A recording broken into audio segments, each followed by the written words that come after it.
Right, round 3, we're on the play. Mulligan.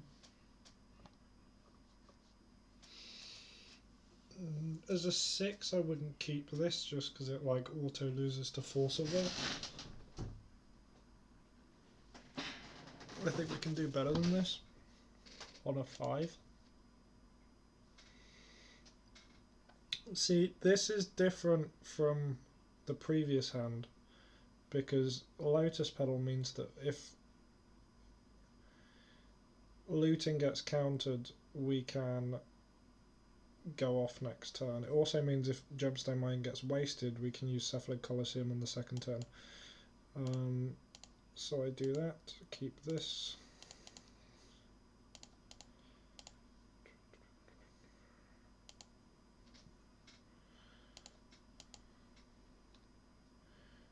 And I will actually play the Lotus Petal, I don't see any reason not to. Protects us from discard, protects it from discard. There's not too much that can destroy it turn 1. It does somewhat discourage him from wastelanding us. Oh please, not the Echo deck again. Please, I don't want to play against it again.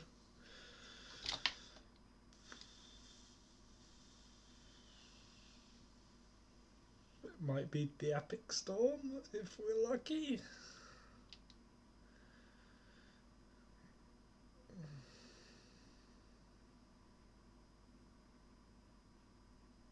That's the Epic Storm. The Tiger seals the deal. So we might just be dead here, however we might just be going for an Echo, which isn't a guaranteed kill. Oh, he already has the Echo. Okay. Okay, well, this isn't looking too good for us. There's a lot of ways for them to kill us. However, they can also just brick off the Echo. I've been playing a little bit of the Epic Storm just to play other decks. Yeah, this is good. The fact that we have the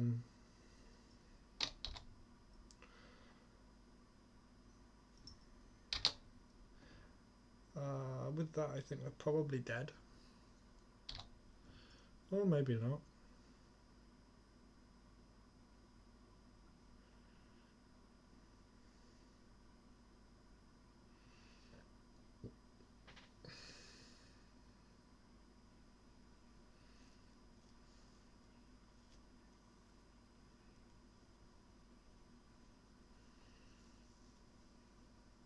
Oh, he passes. Okay. So we need to think what's the best line this turn in order for us to not lose. Cephalid Colosseum.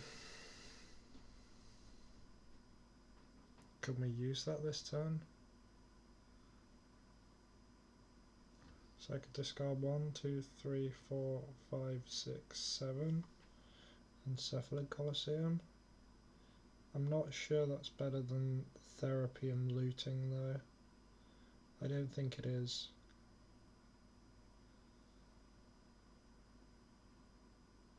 I think Therapy and Looting is actually better. What we could do is we could pitch the entire hand. But I think a better play, because what we could do is we could go Putrid Imp. Well, I guess there's two ways of doing it. You could go Looting. Actually, no, we couldn't go Looting first because we wouldn't have enough cards in the graveyard. Yeah, so we have to Putrid Imp first if we want to. If we were wanting to try and Colosseum this turn, we go Putrid Imp. We discard 1, 2, 3, 4, 5, 6. Crack that 7. Colosseum ourselves. But we'd have no follow-up play next turn. He might have Veil in hand. The odds of him having Veil are actually pretty decent, given that he didn't have any business. So I think the best play here is just to play Putrid Imp. Because it's also possible that we brick on the first Dredge, right? That's another possibility that happens here. So by doing this, it gives us the opportunity to potentially draw something, but we didn't brick, so that's good. We just want to discard these two.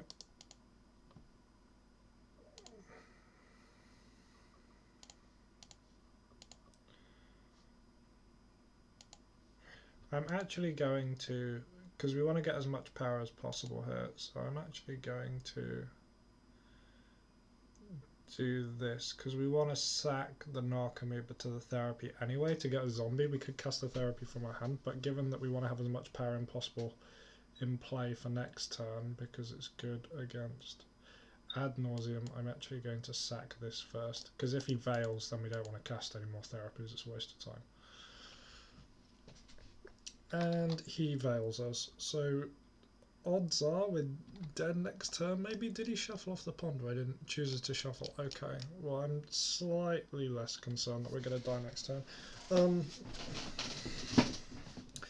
just thinking if I want to cast the Putrid Imp now, given that. What can we do with the 2 mana next turn? Nothing, really. Nothing at all. I think lowering his life total is more important.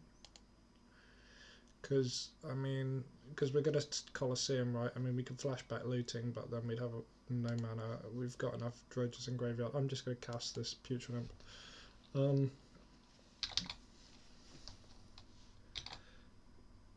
Provided he doesn't...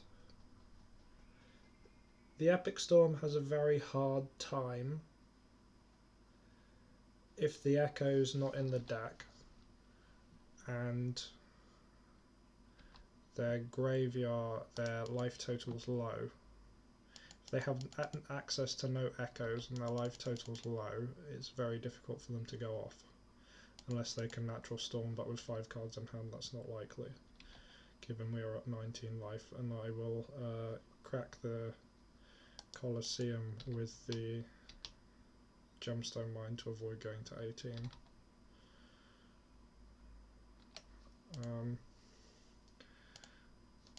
So I want to discard the Golgari Grave Troll.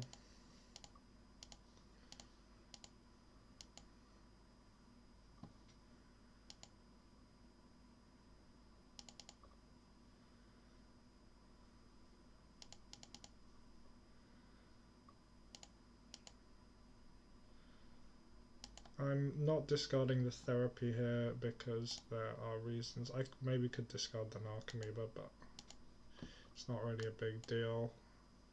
He can't really grave hate us game 1. It's possible he has another Veil here, I wouldn't be surprised.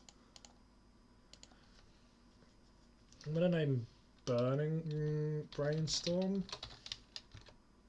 It's either Brainstorm or Burning Wish. I think Brainstorm's the scariest, given that we can fire off 3 more therapies this turn. I don't want him to change what's in his hand. Okay, that's good.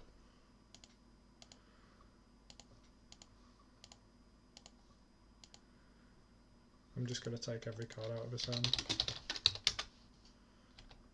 Dark Ritual.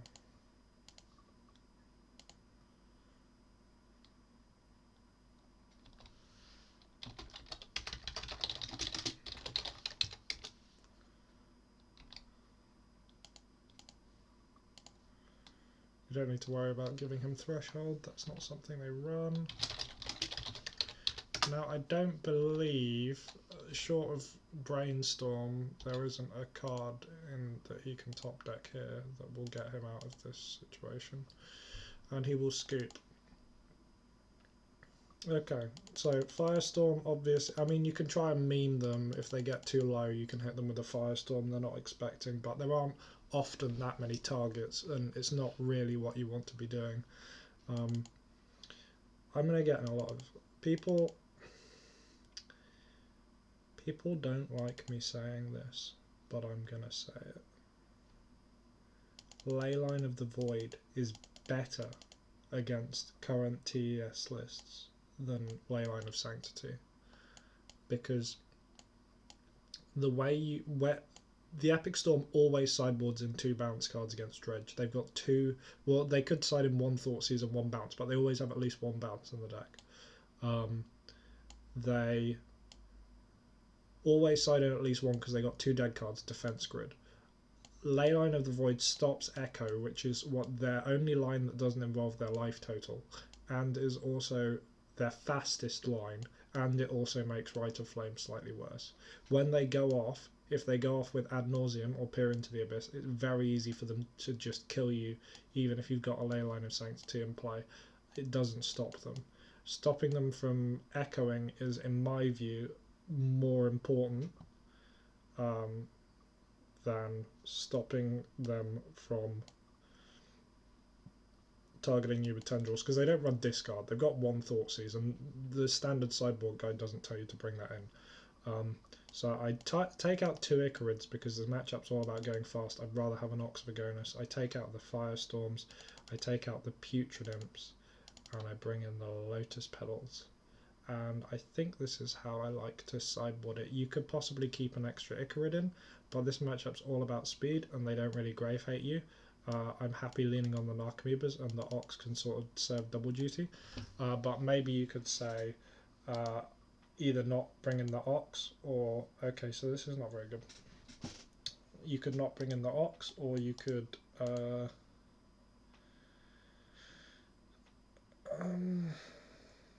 or you could bring in 1 less Leyline, I guess. You don't have to bring in 2. I think 2 is a nice number. 2 is enough that they need to respect it. Though they won't respect it. But 2 is enough that it's reasonably likely, but it doesn't make the chances of overdrawing 2 very high. And also you can sort of keep the rest of the deck intact. I don't know. I'm just very happy to aggressively go. I'm very happy to aggressively go down on Icarids in these very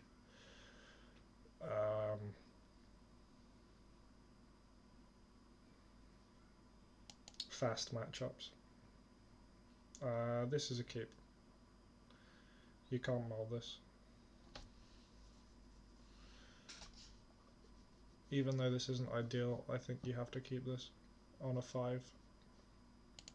Like, this is good for a 5, for sure.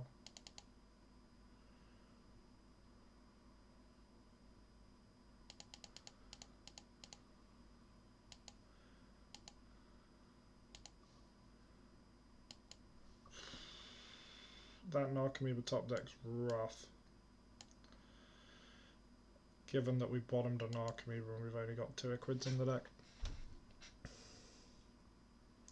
Do we just go for it here? If we brick, it's terrible. He's got 4 cards in hand. Unless he echoes, I don't think his chances of going off are very high. And if he does echo, I'd rather have an LED in play. So I'm actually going to... This might be greedy and we might just die. But I am just going to... Oh my god. Wow. Okay, that's really bad. This is one of the problems with siding out all of your Icarids, is then you draw 3 of your Narcomoebas. Then you look like an idiot.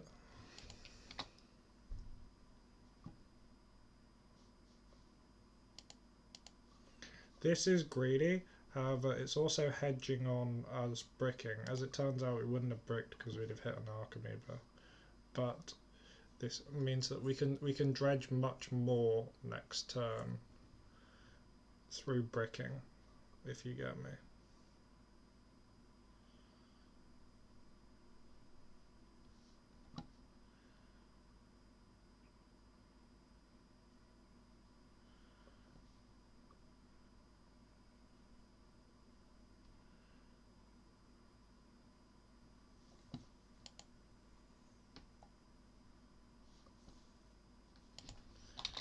And he has no other mana sources, so that's really good for us. Okay, so yeah, see, we'd have bricked there, so that would have been bad. But now we can hopefully not brick. Great, awesome. Now we need to get lucky here to hit our last Narcomoeba, but it's not impossible.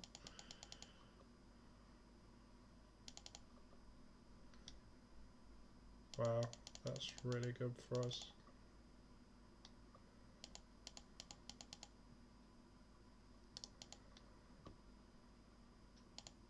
The scariest card you can have in hand here is probably Dark Ritual.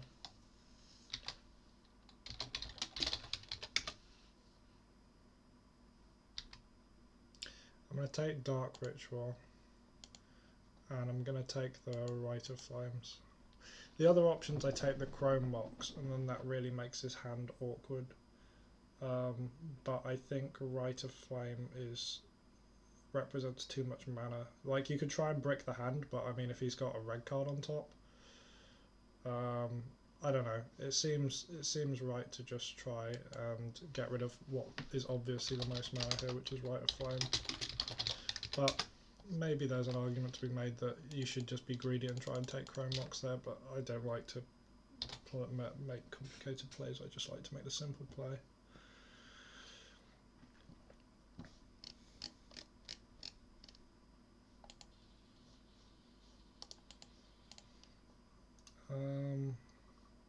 And he just scoops. Okay, what will we have dredged into?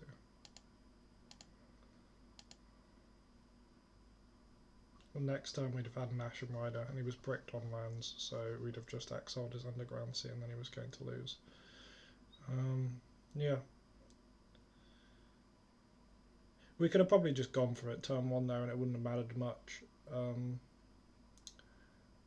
But given how low on cards he was, short of him echoing us, I wasn't too concerned. And as I said, it's better to have a Lion's Eye Diamond in play after they echo you than not. Off 5 cards for him to echo you, he either needs to draw the natural echo and have a Lion's Eye Diamond, and even then he's only got 3 cards left. So I mean, like, best case scenario here, he'd have like Dark Ritual, and then some other mana of some kind, maybe like a Chrome Mox, Imprint, something. I mean, he could have like 2 Dark Rituals, but that would be like super good.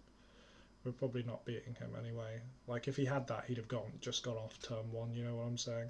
So the fact that he did nothing turn 1,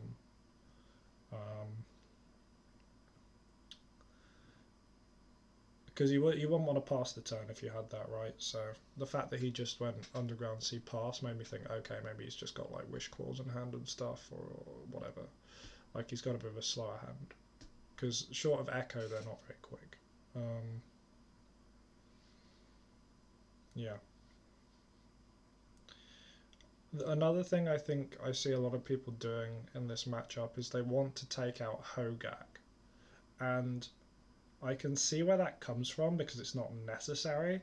However, I found that especially when it comes to Dread returning, Hogak lets you Dread return a turn sooner if it's in the deck as opposed to an Icarid, a lot of the time.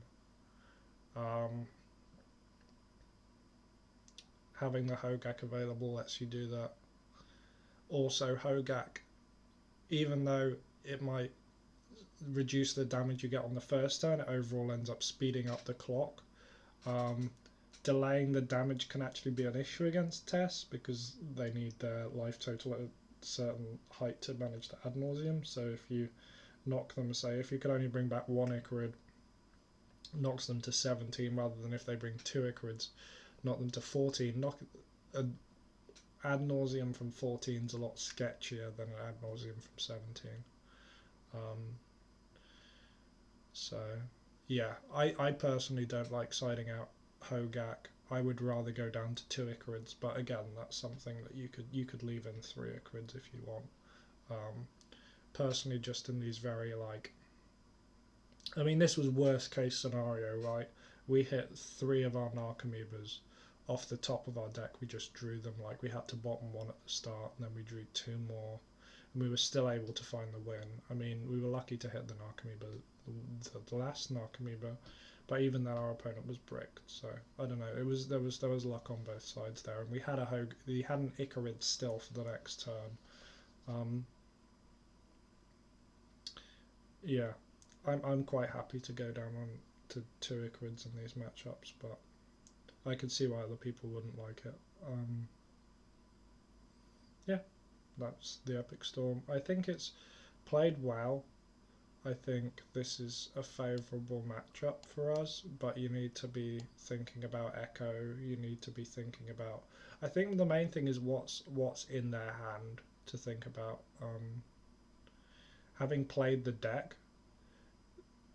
apart from Dark Ritual, it's very hard for them to go off with few resources. There aren't many cards like... I mean, look at Chrome Mox. It's 2 cards for 1 mana, so each card's worth half a mana, and then you got Mox Opal, which requires other cards to go off. So you need to have like ideally like a Lotus Petal and a Mox Opal and a Chrome Mox, but even then, that's still 4 cards for like 3 mana. So you're still getting less than 1 mana per card. So like you look at a hand of 5 cards, and you're thinking, okay, well, that hand's probably got like, that's probably not got more than 5 mana's worth of cards in it. I mean, in this case it did because he had a Dark Ritual, he had 2 Rite of Flames, but Rite of Flame normally only provides 1 extra mana. It's only in multiples that provides more than 1. So I think that's an important thing to think about in the matchup, and I think if you bear that in mind, the matchup's not that hard. You can approach it in a way where it's very difficult for them to fight you, because you just attack their hand and you attack their life total very quick. I think Leyline of the Void's an important part of that, because it sort of attacks from a different axis with both the Storm decks, especially and Leyline of the Void is very good against, but against TES it's a bit more sketchy. But I think the important thing is that it fights from a different axis compared to the rest of the deck. Because Leyline of Sanctity doesn't fight them. Leyline of Sanctity is just a passive thing. It puts up roadblocks. It makes it harder for them, but it's not like attacking their ways to win. It's just saying, no, you can't win that way, if you get me. Like, Leyline of the Void actively stops them from going off, whereas Leyline of Sanctity is like an extra step after they've gone off for them to get over. And I feel like the Storm decks are set up in a way where they can deal with extra hurdles, but they can't, if they can't get to that critical mass, they just can't win. Yeah.